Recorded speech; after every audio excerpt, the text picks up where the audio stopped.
Good afternoon प्यारे बच्चों। आज हम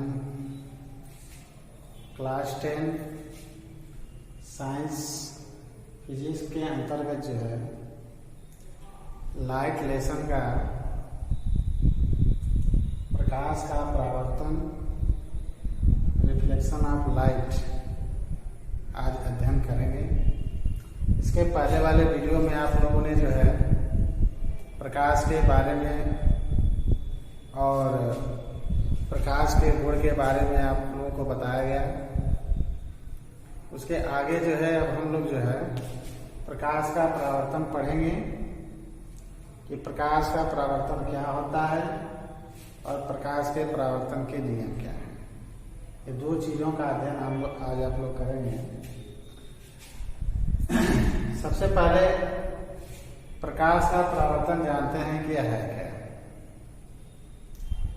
तो जैसा कि आप इससे पीछे पढ़े कि प्रकाश जो है सरल रेखीय गति में जो है गमन करता है, गति करता है, और जब वह किसी चमकदार सतह पर पड़ता है तो वह परावर्तित हो जाता है।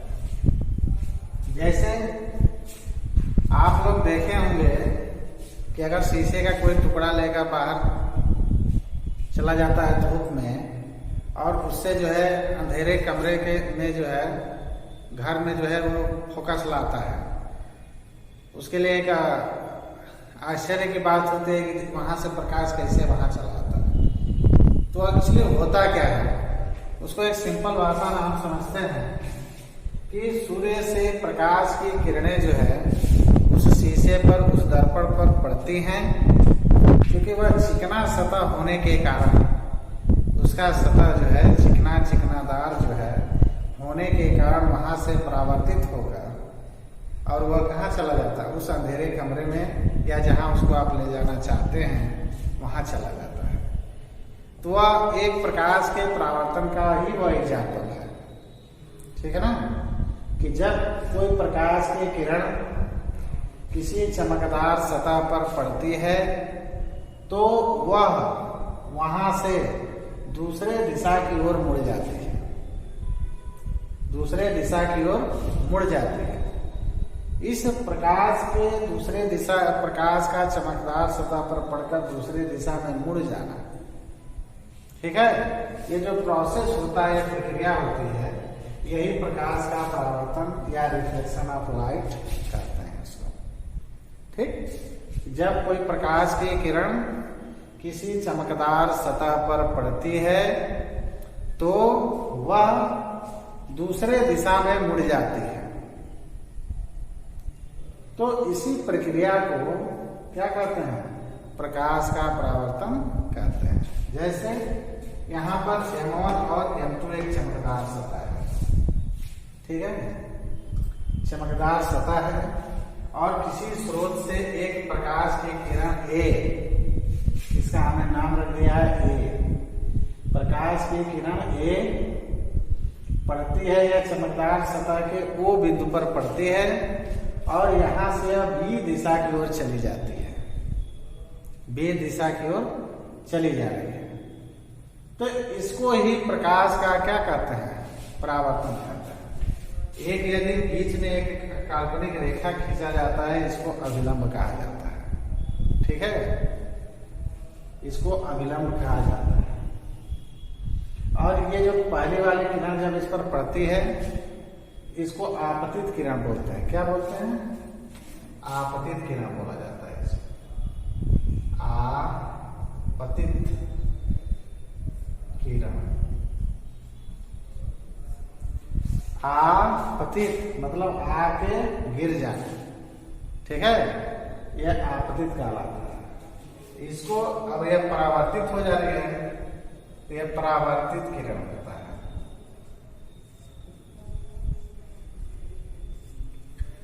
यह आपतित किरण है और यह परावर्तित किरण है, ठीक है।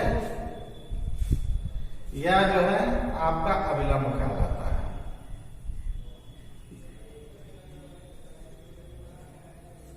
यह क्या कहलाता है, अभिलंब कहलाता है।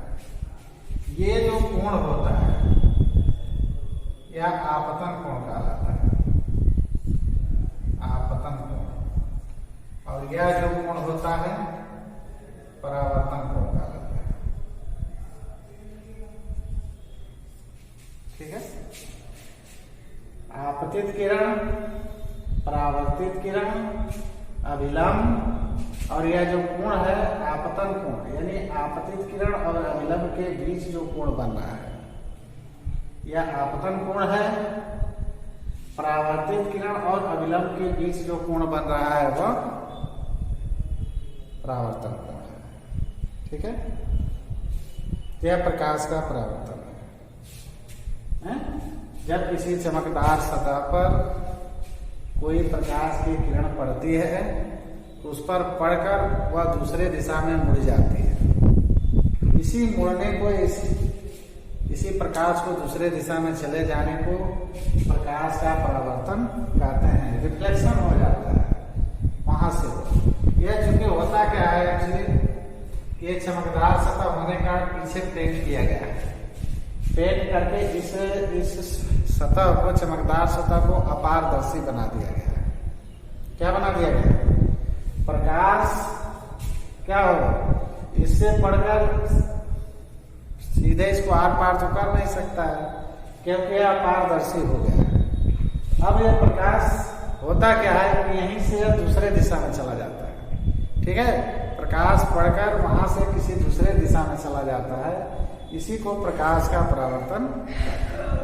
ठीक है, अगर यही पीछे अगर चिकने सतह पर अगर पेंट नहीं हुआ होता तो यह जो है प्रकाश सीधे चला जाता है, सीधे थोड़ा सा मुड़कर जो है इधर चला आता, लेकिन वह मुड़ता नहीं। ठीक है, यह प्रकाश का परावर्तन होता क्या है कि चमकदार सतह कहा गया है। चमकदार सतह कहा गया है, ऐसा नहीं है कि केवल चमकदार सतह पर ही प्रकाश का परावर्तन होता है। खुरदरे या फिर कोई ऐसे भी चिकने सतह होते हैं जहाँ पर कुछ होता है तो इस पर जो परावर्तन होता है, चिकने पर जो प्रकाश का परावर्तन होता है वो अधिक होता है। और कुछ ऐसे पदार्थ होते हैं जिस पर जो प्रकाश का परावर्तन होता है वो कम होता है और इधर उधर हो जाता है। जैसे मान लीजिए कोई हम लकड़ी लेते हैं या लकड़ी का गुटका, इस पर जो प्रकाश का परावर्तन हो रहा है लेकिन कोई निश्चित नहीं है किधर हो रहा है, इसका ये ऐसे हो जाता है, इसलिए वो पता नहीं चलता है। ठीक है, लेकिन ये इस तरह के जो है चमकदार जो सतह होता है इस पर प्रकाश का परावर्तन होता है तो एक निश्चित होता है। ठीक है, अभी हम बताएंगे परावर्तन के नियम जो है उसमें बात क्लियर हो जाएगी। तो यह आपका होगा प्रकाश का परावर्तन। जब किसी चमकदार सतह पर कोई प्रकाश की किरण जो है पड़ती है तो वह उस पर पड़ के दूसरी दिशा में मुड़ जाती है, चली जाती है, इसी को प्रकाश का परावर्तन कहते हैं। हमने इसको एक चित्र के माध्यम से समझने का प्रयास किया है। ये M1 और M2 एक चमकदार सतह है, इस पर जो है किसी स्रोत से एक किरण चमकदार सतह के बिल्कुल ऊपर पड़ रही है और वहां से वो बी दिशा की ओर चली जा रही है। ठीक है, तो यह जो स्रोत से आ रहा है जो ए किरण है यह आपतित किरण कहलाती है। ये O से जो बी की ओर जा रही है परावर्तित किरण है और ये L से O जो है यह अभिलंब है। इसके बीच में दो कोण बन रहा है, या आपतित किरण और अभिलंब के बीच जो कोण है उसको आपतन कोण कहते हैं। अभिलंब और परावर्तित किरण के बीच में जो कोण बनता है उसको परावर्तन कोण कहते हैं। अब आइए परावर्तन के नियम।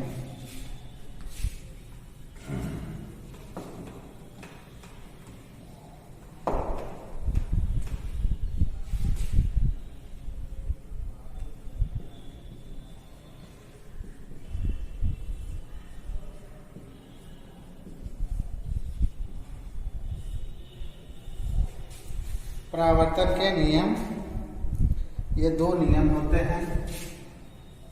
प्रथम नियम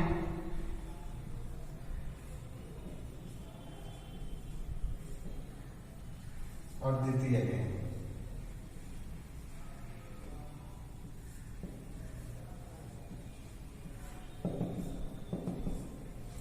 प्रथम नियम और द्वितीय नियम। प्रथम नियम क्या है इसका?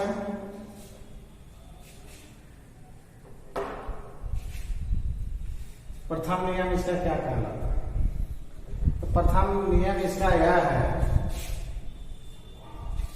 कि जो आपतन और परावर्तन कोण होते हैं, ध्यान दीजिए, आपतन कोण और परावर्तन कोण ये आपस में बराबर होते हैं। परावर्तन का पहला नियम क्या है? आपतन कोण और परावर्तन कोण आपस में बराबर होगा। ठीक है, यानी आपतित और अभिलंब, आपतित किरण और अभिलंब के बीच का कोण, परावर्तित किरण और अभिलंब के बीच का कोण सदैव बराबर होते हैं। ठीक है, या इसी को हम कह सकते हैं कि आपतन कोण और परावर्तन कोण आपस में बराबर होगा। यदि आपतन कोण 45 डिग्री का है, 45 अंश का है, तो परावर्तन कोण भी 45 अंश का होगा। क्यों होगा? यदि आपतन कोण 45 अंश है तो परावर्तन कोण भी 45 अंश का होगा। क्यों होगा?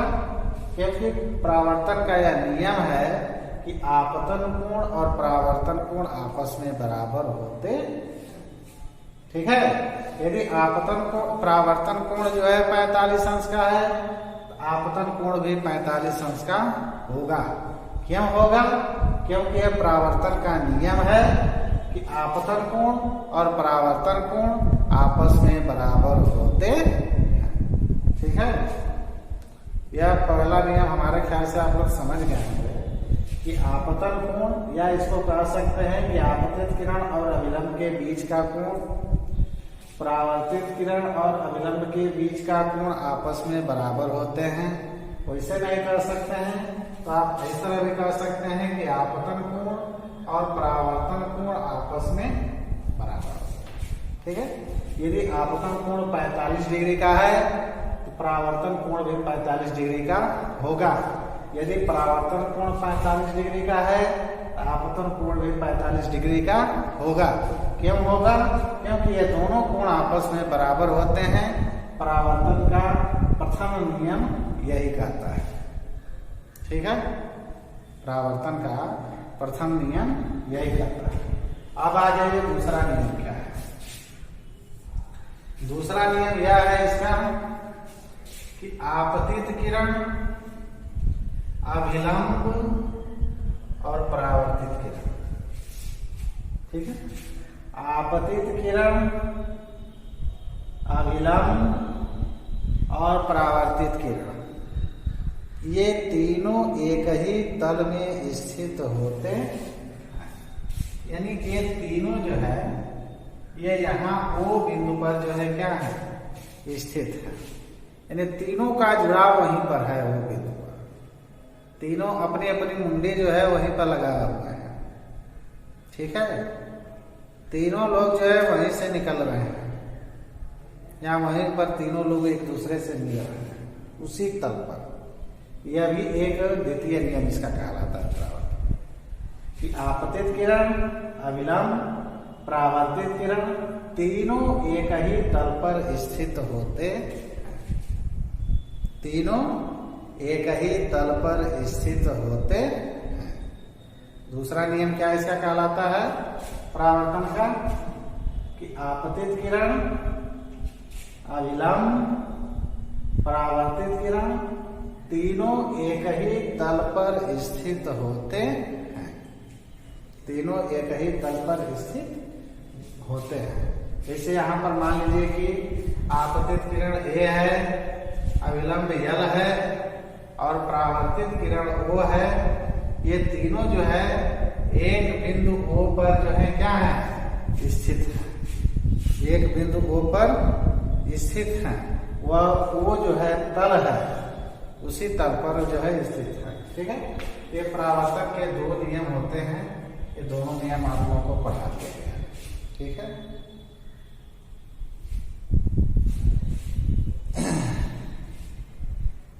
चलिए अब कुछ छोटी छोटी बातें हैं उसको भी हम बता दे रहे हैं।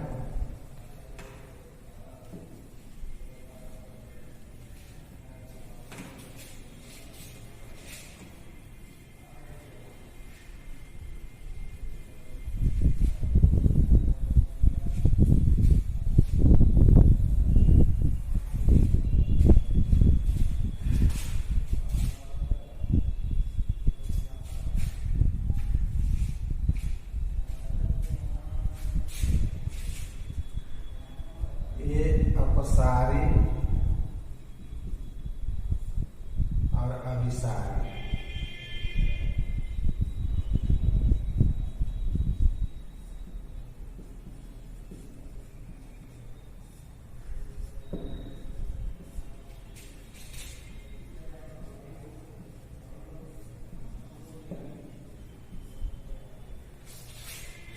सबसे पहले इसमें अपसारी और अपसारी जाने से पहले किरण पुंज, किरण पुंज को जान लीजिए।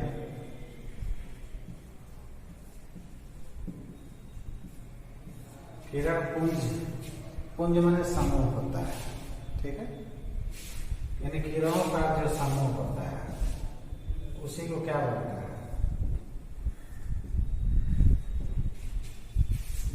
ये किरण पुंज कहलाएगा, क्योंकि यहाँ पर किरणें का समूह है।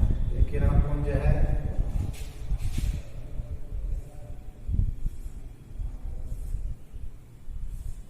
ये भी आपका किरण पुंज कहलाएगा। ये भी किरण पुंज है, ठीक है।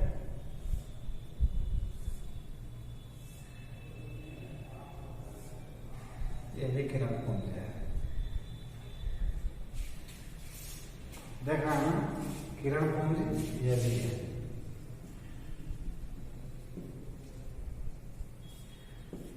ठीक, तो किरण पुंज माने किरणों का जो समूह होता है। जब प्रकाश की किरणें एक समूह में चलते हैं तो उसे किरण पुंज कहा जाता है। अपसारी किरण पुंज और अभिसारी किरण पुंज और एक समांतर किरण पुंज होता है।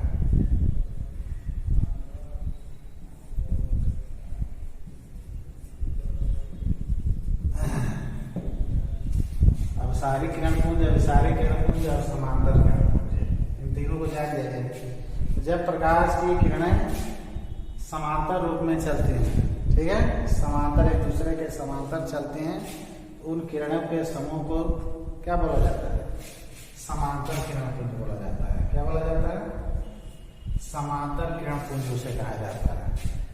जब प्रकाश की किरणें एक दूसरे के समांतर होती हैं तो उसे क्या बोला जाता है, समांतर किरण पुंज बोला जाता है, ठीक है। उसके बाद जब प्रकाश की किरणें एक बिंदु से निकलकर चारों तरफ फैलती हैं, ठीक है, जब एक प्रकाश की किरण किसी बिंदु से निकलकर फैलती हैं, अपसरित होती है, ठीक है। अपसरित, अपसारी का मतलब फैलना होता है, फैलाव होता है। क्या होता है, फैलाव होता है, ठीक है। अपसारी का मतलब क्या होता है, फैलाव होता है।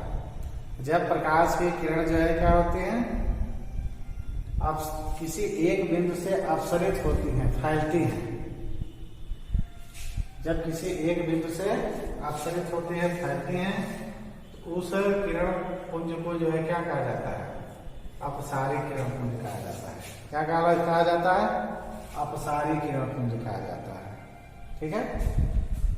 और जब किसी एक बिंदु पर प्रकाश की किरणें आकर क्या होती हैं, एकत्रित होते हैं, इकट्ठा होते हैं, अभिसरित होते हैं, है ना, अभिसरित। अभिसारी माने इकट्ठा होना, एकत्रित।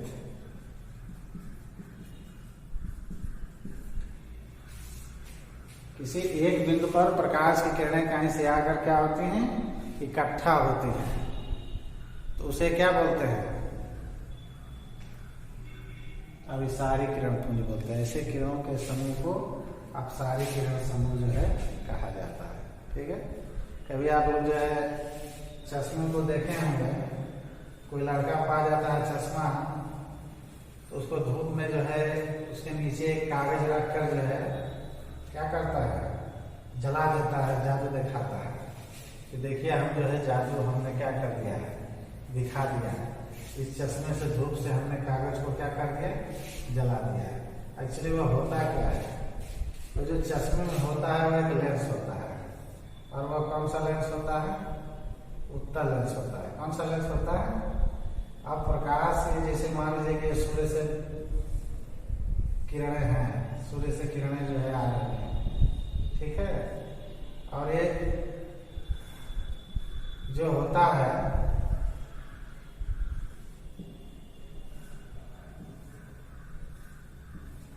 यह होता क्या है, इस किरणों को जो है ये चश्मा क्या करता है, चश्मे के अंदर जो लेंस है वह अपसरित कर देता है, इकट्ठा कर देता है। जब कई किरणें मिल जाती हैं, एकत्रित हो जाती हैं, तो एकत्रित होने के कारण जो है वो क्या होता है, उसमें ऊष्मा अधिक हो जाती है, और अधिक ऊष्मा होने के कारण जो नीचे कागज जो रखा होता है वो क्या होता है, जल उठता है। ठीक है। अब एक चीज और देख लीजिए आप लोग, प्रतिबिंब।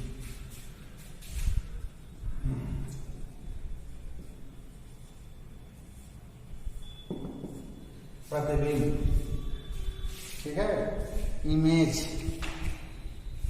आप लोग जो है जब दर्पण के सामने जो है खड़े होते हैं तो उसमें आपका चेहरा जो है दिखाई देता है, आपका शरीर दिखाई देता है।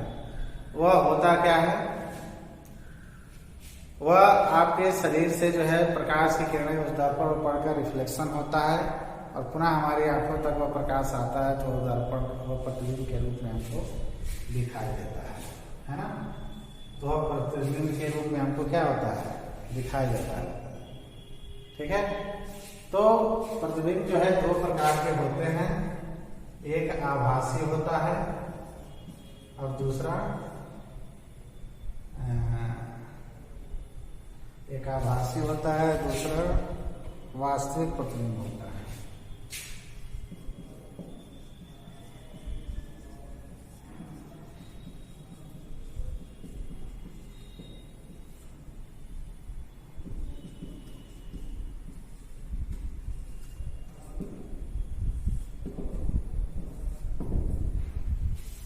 आभासी प्रतिबिंब और वास्तविक प्रतिबिंब। आभासी प्रतिबिंब के अंतर्गत जो है इसमें किरणें जो है अपसरित होकर फैलकर इतनी बड़ी बना देते हैं प्रतिबिंब, उसको केवल आभास किया जाता है, उसकी एक कल्पना किया जाता है। ठीक है, कि एक आभास किया जाता है, कल्पना किया जाता है कि इस तरह का प्रतिबिंब होगा, तो उसे आभासी प्रतिबिंब कहते हैं। लेकिन जो वास्तविक प्रतिबिंब होता है इसे हम पर्दे पर प्राप्त कर सकते हैं, इसको हम देख सकते हैं, यह वास्तविक प्रतिबिंब जो है होता है। ठीक है। तो आज के दिन जो है बस इतना सा ही, फिर इसके आगे जो है हम अगले वीडियो में देखेंगे। धन्यवाद। वीडियो में यदि कोई कमी हो फोन करके स्कूल पर जो है आप लोग उसको बताया करें, अगर जहाँ ना समझ में आ रहा है उसको भी बताएं, या फोन नंबर जो है हमारा है तो उससे जो है भी पूछ कर जो है हमसे संपर्क कर सकते हैं। धन्यवाद।